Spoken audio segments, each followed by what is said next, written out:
बोल. चला तर आज बघूया आपण कांदा बटाट्याची भजी. हां.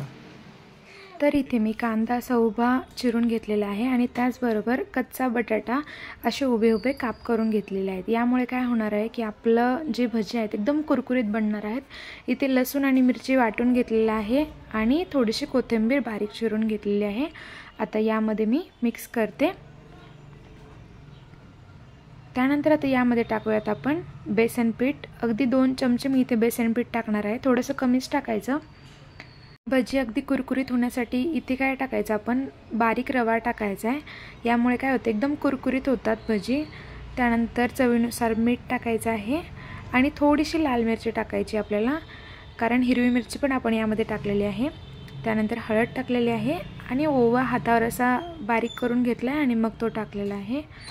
त्यानंतर थोडासा खायचा सोडा टाकायचा आहे आणि इथे गरम तेल जे झालेलं आहे ते आपण थोडंसं या मिश्रणामध्ये टाकायचं आहे. आता मस्त सर्व असं एकजीव करून घेऊयात आपण आणि भजी तळायला घेऊयात. मस्त असे ते एकजीव झालेलं आहे बघा. एकदम गरम कडकडीत तेल झालं की मग आपण भजी सोडायला घ्यायची.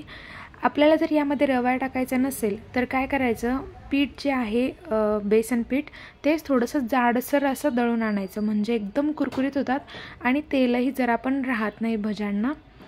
तर बघा इथे मस्त अशी भजी आपले तळून झालेत आणि खायला एकदम कुरकुरीत लागतात हे भजी.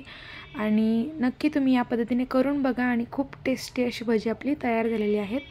तर रेसिपी आवडली तर नक्की लाईक करा आणि चॅनलला सबस्क्राईब करा. थँक्यू.